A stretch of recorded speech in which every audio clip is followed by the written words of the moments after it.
Now, move your knight, please. Just move the knight. Thanks.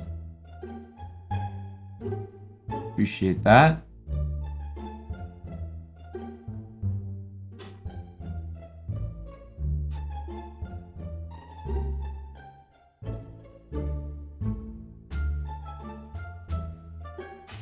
Yeah, appreciate that, buddy. Let's take it so we can make another queen and hopefully at least secure the draw.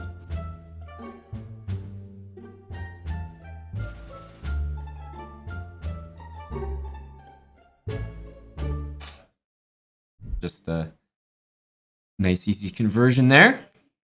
Good habits. Good habits.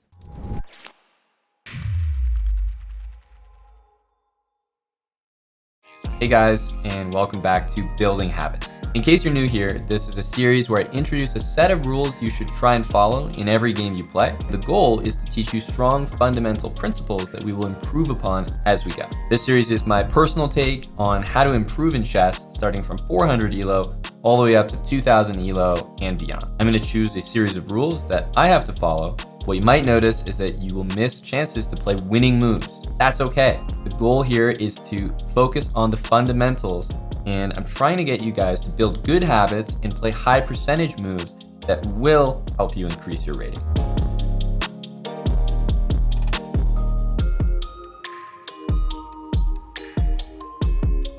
Let's continue. E4. Okay, we've actually seen a lot of Scandinavian here. We found the John Bartholomew crew at 1600. Okay. Pawn in the middle, right? JP Drains. Thanks for the 5 subs. Okay. This all looks normal. Okay, when are we not gonna ask this guy what's up? Where are you going, bud? I mean, if you're not taking me, then why did you go there? Yeah, that's what I thought. That's what I thought. Okay. Guys, mod check.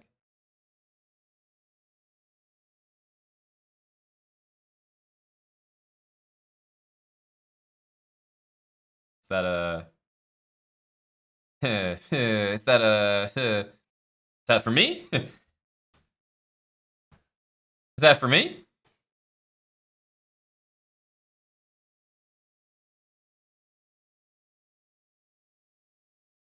No, you shouldn't have. You shouldn't have. No, you're too kind. You're just too kind, buddy. He wants to stop my queen from getting out. Okay, well, we got to fix that right away. First of all, let's go here to make sure we're not getting trapped in the corner there. He looks a little flustered. Now, after you win some material like that, count on your opponent to be very, very aggressive in exchange. For example, queen takes e7, 1000% the wrong move. Holy smokes, that might be the worst. Not only is this maybe an issue, but we should never be opening the e-file, just as a rule. Just as a rule. So it's not about whether this move is good or not here. It's a bad habit. We want to build good habits. Do we want to take a pawn when we've already got a rook? No. In general, once you're already up a rook, you have enough material to win the game. So all you want to do is get to safety. So we want like king to safety. We want to find ways to solve the problem of our pieces, get developed.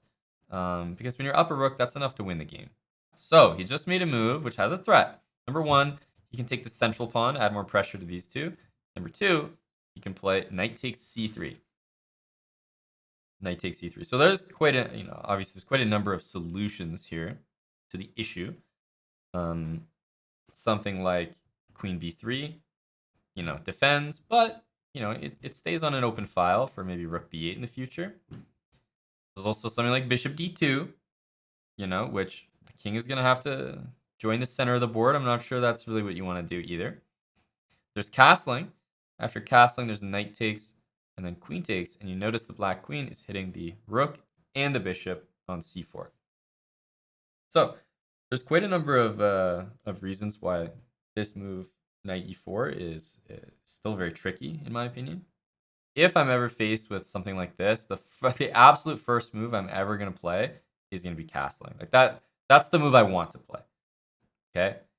e4, queen f5, I'm not really... I'm not really sold on that. So I'm going to play castle, and I'm going to try to explain what I mean by this. After castling, my king is safe, period. Like, I don't have to worry about the king being caught in the middle. The only thing I have to worry about is this imminent tactic with queen takes c3, hitting the rook, and hitting this bishop. And I'm glad that you all calculated that out. Good. You guys all saw rook to b1, and queen takes b8, and rook takes b8, and bishop h6. So nice. It's good calculation, guys. Well done. Really awesome. You guys are just impress me every time I see the growth that you guys put in the chat. It's just unbelievable. It brings a tear to my eye. The way that you guys are improving day by day. You know what I mean? I think back to level 1 habits, and I think where you guys are now, and it's just unbelievable, honestly.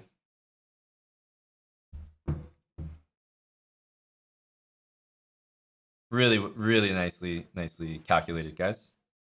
What else could we have done? Well, maybe we could have brought the queen back, right? And then if he takes our rook, we go bishop b2, right? And we trap his queen. So there's a lot of ways that we could have actually gotten out of that from the position, but the number one thing to start with is castle. Okay, guys, let's see if we can win this. Let's see if we can win this. This will be tough. First things first. Pawns on the opposite color of the bishop. Have we talked about this? Yes. Yes, we have. Okay? Remember. Pawns all on the opposite color of his bishop. Super important.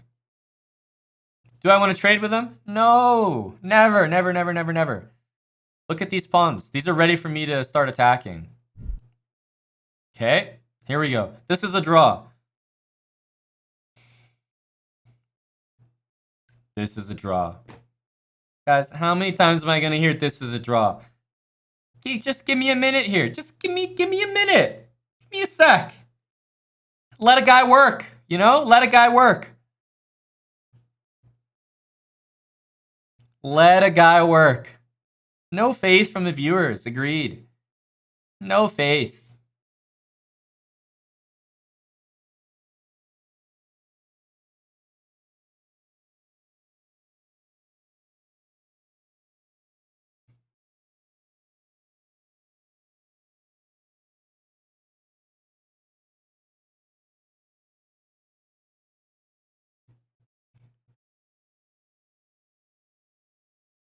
Oh, he's going backwards.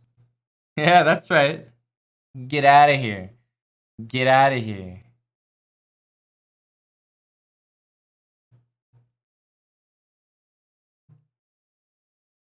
So let me show you guys what's going to happen. That's right. He's going to move over. Now we're getting around. We're getting around. Slow but steady progress. Slow but steady. Can someone tell me where this guy's going? He's not going there, that's for sure.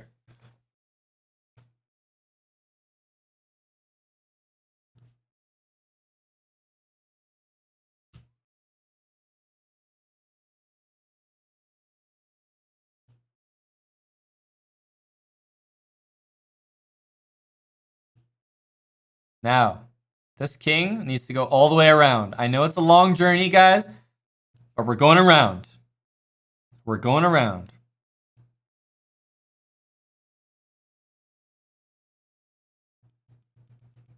I'm going around, buddy. Buddy. Oh, just kidding. I'm going here.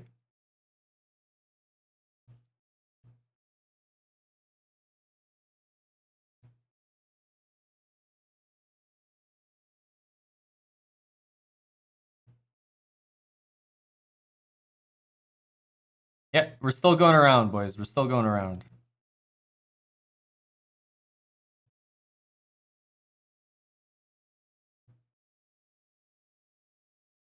You guys thought I wasn't going around? Oh, we're going around.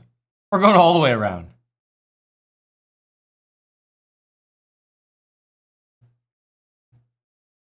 All the way around. That's right.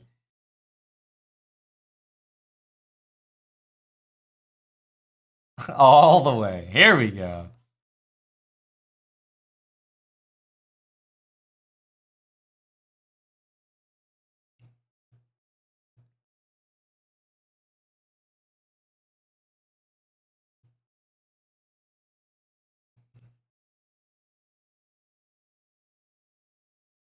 He's gonna move one of these, and I'm gonna go here or here. He's gotta move one of them. He can go here, but buddy, you're running out of moves. You don't have anything left to do. There's nothing left to do. He's gotta move one of them. I'm gonna play here or here. He's stuck. There we go, buddy. Let me in.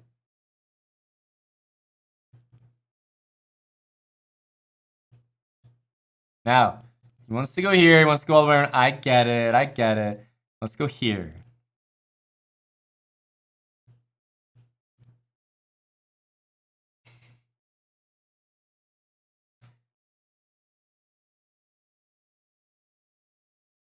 Oh, don't mind if I do.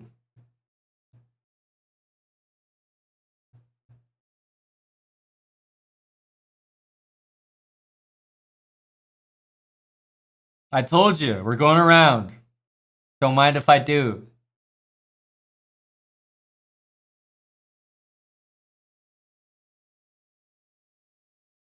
Guys, that's all part of level 4 habits. All right, E4, E5. Orange New for the $10. Dono says, do people want to get aggressive? I think the answer is yes. We got some aggressive people. I'm going to speak for them. Orange Noof. Thanks for the 10, Orange Noof. I think the answer is yes. We got some aggressive ladskis. What's going on here? Am I getting clapped? Have to get G7 mate in this game? Oh man, that's going to be hard. You want me to get this guy all the way down here? Bungola CS, thanks for the 5 months. And would you look at Buddy Pal over here? Would you look at Buddy Pal? F2 mate. You think I'm going to mate this guy on F2 after Queen F6? You think it's that easy? Okay, you guys are baiting me, but we're going to play Queen F6. I'm being baited here. This loss is on you guys. Thank you very much, Sean is major. Now I have to go here. No, you guys are trolling me. How did he see that? It must be Naroditsky on a speedrun. And you know, and that does check out. It's Janiel. There's no way. It has to be him. Janiel Naroditsky.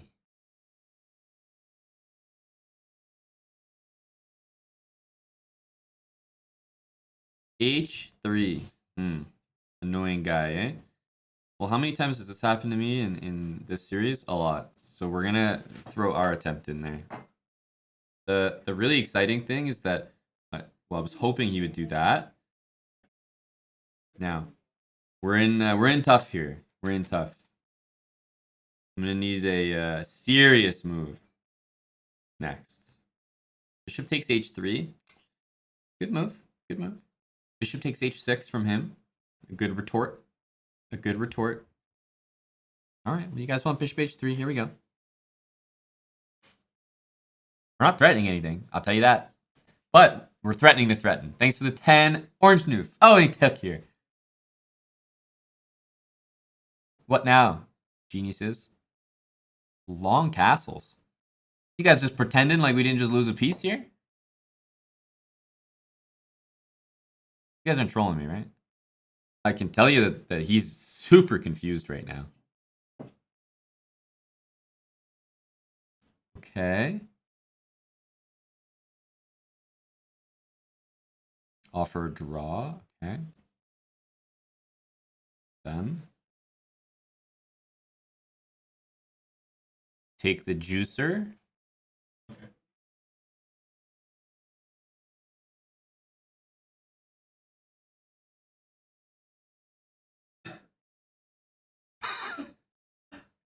What?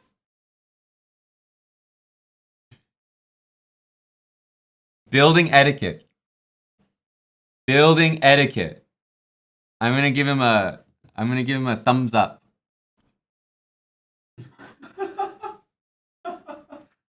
Guys, we said we were gonna play the Nimzo. Let's go for it. This is the opening that we're gonna play against D4. E3. Let's castle.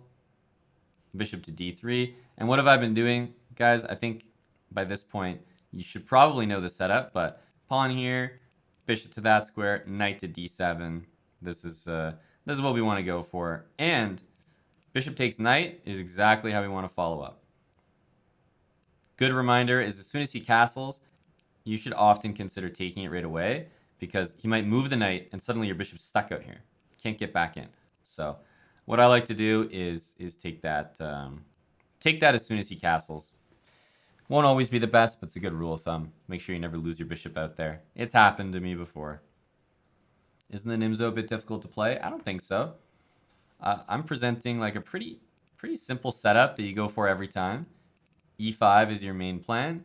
Give up your bishop for the knight. And the reason I suggest the Nimzo is because level 4, we want to work a lot on weaknesses, pawn weaknesses, and differences between bishops and knights. So we have the knights here, not the bishops. What do we want to do? We want to close the game.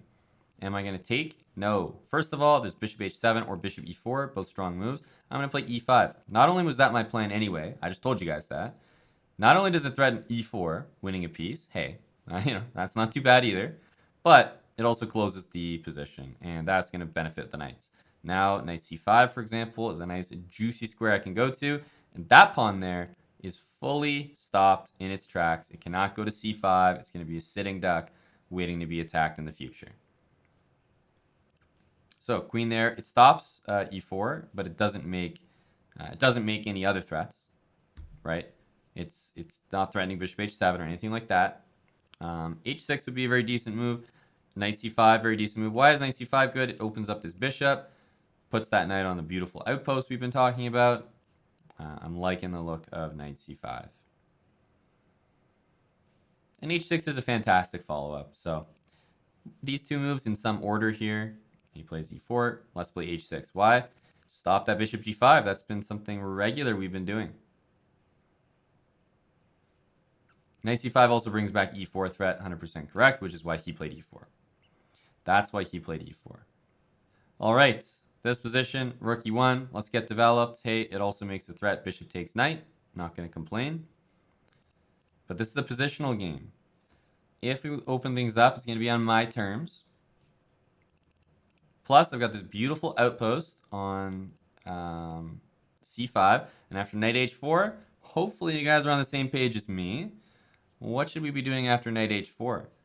This is not a special tactic, I would say. g5, obviously.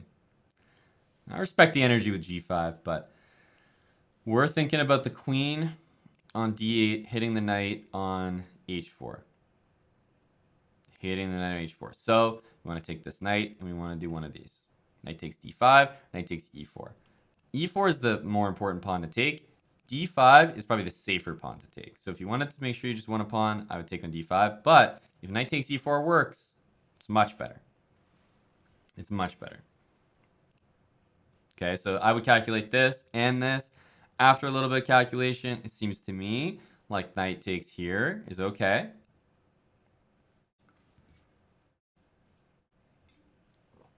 I don't know why, but I have a feeling my opponent might blunder mate here. Bishop takes e4, queen takes h4. Be probably good if he just kept developing or something like that. What if he took with a rook? Well, remember, we have the knight there to take again. Plus, this knight's also hanging, so taking with a rook wouldn't have been too impressive by him. g3, he's got a lot of weak squares around his king. Let's keep our queen out there and active. Queen h5. Using this bishop and queen together. Now I have maybe bishop here, bishop there. And man, if he doesn't play bishop back to g2, he does. If he didn't play that, hopefully you guys were seeing what I was seeing, which was knight takes bishop and get all over those light squares for checkmate. For checkmate. Okay, now this position, I love the move bishop f3. We want to trade his bishops off. Something that I mentioned is like, anytime your opponent has two bishops, you have a bishop and knight. If you take your bishop and exchange it for his bishop of the same color, you'll almost always be doing the right thing. Something like this, make your life a little easier. And he's threatening to take this knight. Knight d7 might be a decent move, but hey, what about f5? Bring the rook over. If you want to take me, go ahead. I am up a pawn here. Is f4, f5 too aggressive, or f5, f4 too aggressive? I don't think so at all. Not only is f5 a good move just because, but it also happens to have a serious, serious threat. And look, if the guy wants to go for a trade, I'm not going to say no. I'm not going to say no. And after rook takes e2, we've been talking about f4. What about f3? What about f3? In between move. It's a fork. Something that we are probably looking at ever since we played f5. And the nice thing is we can still take that bishop at the end because he put his king on a square where it was check. So rook on an open file. Let's use this rook. Hey, what have I said? Doubling on an open file. Can't complain about that. Can't complain about that. Just bring that rook down. There we go. Take this pawn. Now we have a pass pawn. What do? Let's push the dang thing. Let's go. Let's go. Don't think twice. Just push him, baby. Don't know what he's doing over here, but don't really care. Let's make way for this pawn to keep going. A2. Push it real good. Hopefully, the end of this game, converting the end of this game, is not going to be too hard for you. There's a number of ways to do it. You know, rook here, and then the other rook down works. Rook here to support the pawn, to put this rook down. It all works. I can pretty much ignore him. Don't know what he's up to over there.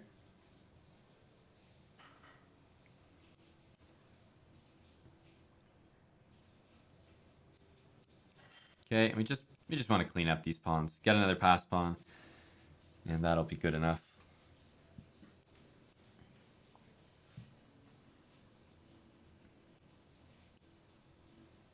Hopefully, a position like this isn't too complicated to convert. All you need to do is start cleaning up your opponent's pawns. And usually if you have that much extra material, I always recommend going for sacrifice. Should make your life a lot easier. And we're going to try to promote this pawn.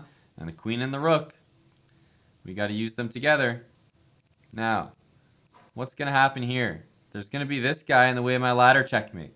So you can go here. You can go here. But what do I recommend after that? Push that pawn. Push that thing out of the way.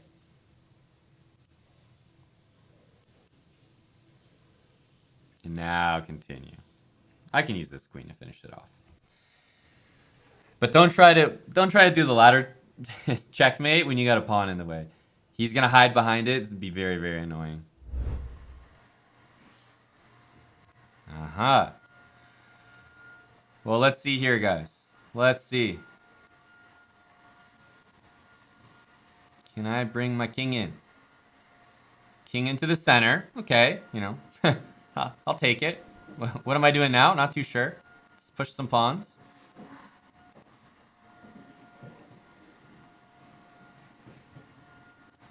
Just keep pushing them.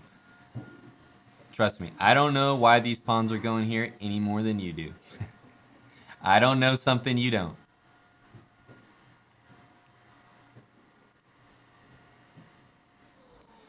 A4. Okay.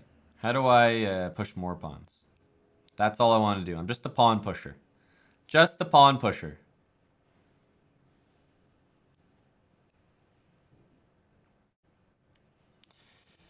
Okay, and how's this king and pawn endgame, guys? How is this king and pawn endgame? I have a feeling we might be winning this. Draw. Depends what he plays. Depends what he plays. I'm going to play c5. I would wager that it's possible I could win. Possible I could win. Really depends on him. My buddy Chessman Cito. Really depends on Buddy Chessman. And he's taken that pawn, and I have a feeling that this wager might pay off here, guys. I don't know. I don't know. But it looks like Chessman Cito is giving me the win Cito. We're going to take this, and we're just going to march over here. Definitely a friendly buddy guy over there. Definitely a friendly buddy guy. Let me just break that down. Not by force, so I want you to remember that. But, like I said, depends on him. I played c5. I agree with your assessment, guys. It should be a draw. After I played this, he was quick to take. What did he need to do? Just move the king. Just move the king. What happens after that? King f5. Hello, hello. Let me get in there. So, I mean, looks like it should be a draw.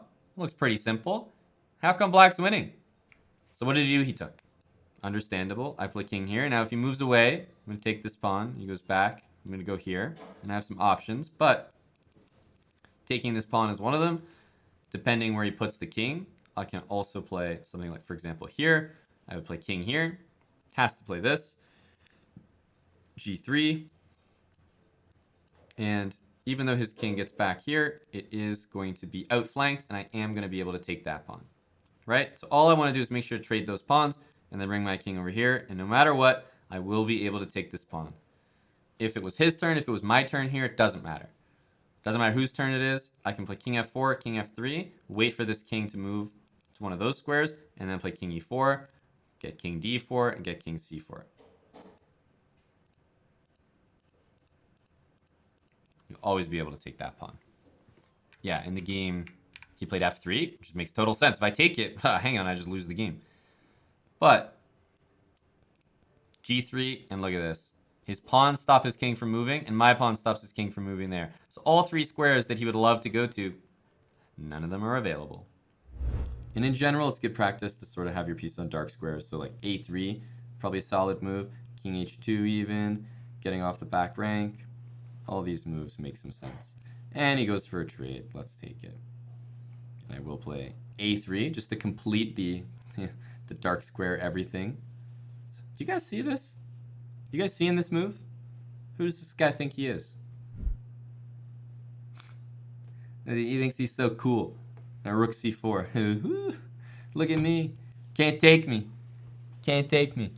He's trying to bait me. But I'm the master baiter. Wait. Anyway. Let's go here.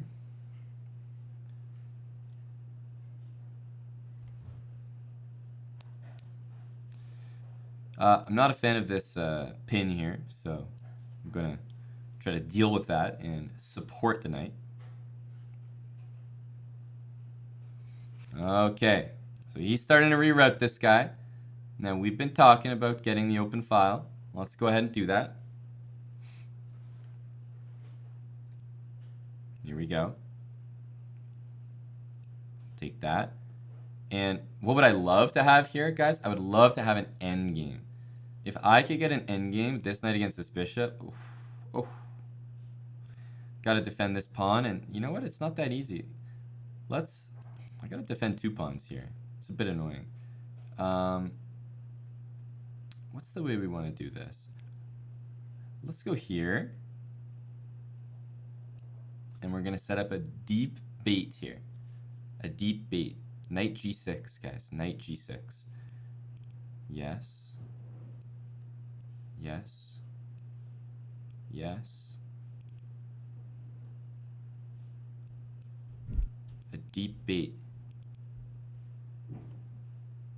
chessbrah 200 IQ.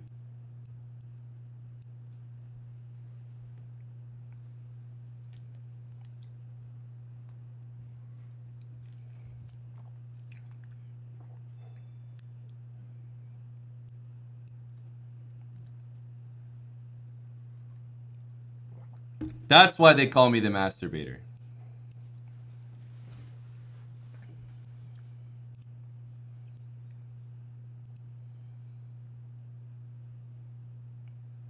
That's why they speak about me in whispers.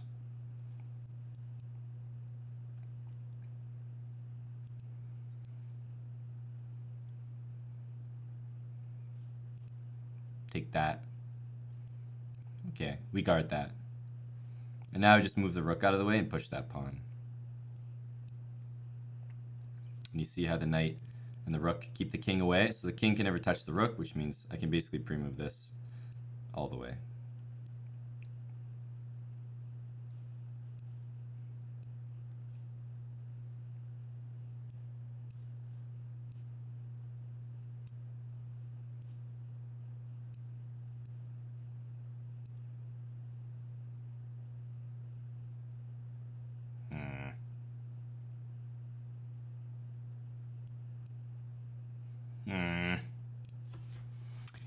He didn't give me the rook mate.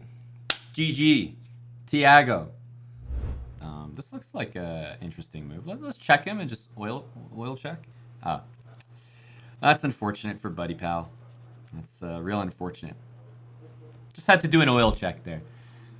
Just had to do an oil check with rook h1. 1900 on the dot. Almost like this is scripted. Look at that. 1900 flat. I think that is a fantastic place to stop. This is our progress. This is our final chart. Yeah. So this is me setting up the account so that we would gain ratings slowly.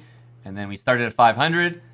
We actually lost our first game. Or sorry, we started at 400, but the first day we ended at 492 or something. So it just says 492 here. And then we went up from there. Look at this beautiful ladder.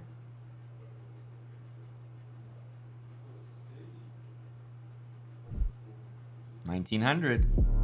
Hey guys. Hope you enjoyed what was unfortunately the final episode of the Building Habits series here on YouTube. We will be uploading the full VODs of all the Building Habits content. That's going to be uploaded to our second YouTube channel. The link for that is going to be in the description below. If you found this series helpful, please subscribe to our channel. And don't forget to turn those post notifications on so you are always notified when we drop a new video. If you guys enjoyed the series, drop a comment below. Give me some feedback. And also, if you guys have an idea for what our next series should be, let me know. We'll see you in the next video, and thanks for watching.